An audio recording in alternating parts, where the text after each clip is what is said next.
সেদিন বিশ্বাসঘাতকতা না করলে স্বরাষ্ট্রমন্ত্রী হতেন শাহজাহান ওমর। স্বাধীনতার পর বিএনপির হাত ধরেই শাহজাহান ওমর রাজনীতিতে পা রাখেন, গড়ে তোলেন নিজের রাজনৈতিক অবস্থান ও পরিচিতি। ৪৪ বছর ধরে বিএনপির একজন নিবেদিত সদস্য হিসেবে দায়িত্ব পালনের পর দলের সংকটকালে তিনি আওয়ামী লীগে যোগ দিয়ে জানান দেন নতুন পরিচয়ের। যদি সেদিন বিশ্বাসঘাতকতা না করতেন তবে এবার কি স্বরাষ্ট্রমন্ত্রী হতেন শাহজাহান ওমর? বাংলাদেশের রাজনৈতিক ইতিহাসে এমন অনেক চরিত্র আছেন যারা সময়ের মোড়ে মোড়ে দল বদল করে হারিয়ে গেছেন রাজনীতির মূল স্রোতে। ব্যারিস্টার শাহজাহান ওমর তাদেরই একজন। দলীয় আনুগত্য, নেতৃত্ব গুণ এবং সাংগঠনিক দক্ষতায় তিনি ধীরে ধীরে উঠে এসেছিলেন বিএনপির কেন্দ্রীয় নেতৃত্বে। ২০০১ সালে বিএনপি নেতৃত্বাধীন ৪ দলীয় জোট সরকারের সময় তিনি পান আইন প্রতিমন্ত্রীর দায়িত্ব। ক্ষমতার সেই সময় শুরু হয় তার জীবনের এক নতুন অধ্যায়ের।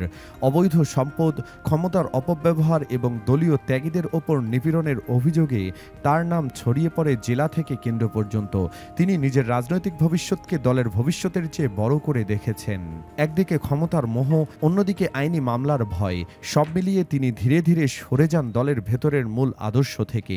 এছাড়াও বিএনপির প্রতিকূল সময়ে তিনি নিজ দল ত্যাগ করে ৭ জানুয়ারির নির্বাচনে আওয়ামী লীগের মনোনয়ন গ্রহণ করেন। উন্নত জীবন এবং হাজার হাজার কোটি টাকার প্রলোভনে যোগ দেন আওয়ামী লীগে।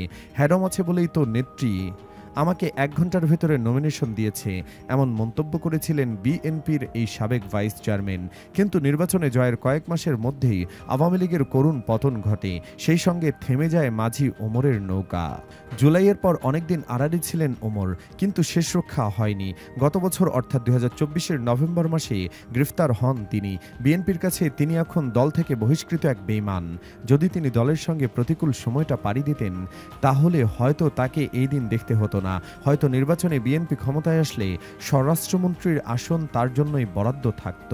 কারণ তার আইন জ্ঞান, রাজনৈতিক অভিজ্ঞতা এবং প্রশাসনিক দক্ষতা সবকিছুই ছিল সরকারের এই গুরুত্বপূর্ণ পদের জন্য যথেষ্ট। বিএনপি আর কখনো ক্ষমতায় আসার সুযোগ পাবে না মনে করে ক্ষমতার লোভে তিনি যে শর্টকাট রাস্তা বেছে নিয়েছিলেন সেই পথই তার রাজনৈতিক ভবিষ্যৎকে গুড়িয়ে দিয়েছে। একজন নামকরা উকিল হয়েও এখন তাকে দিনানিপাত করতে হচ্ছে কারাগারের অন্ধকার কুঠুরিতে।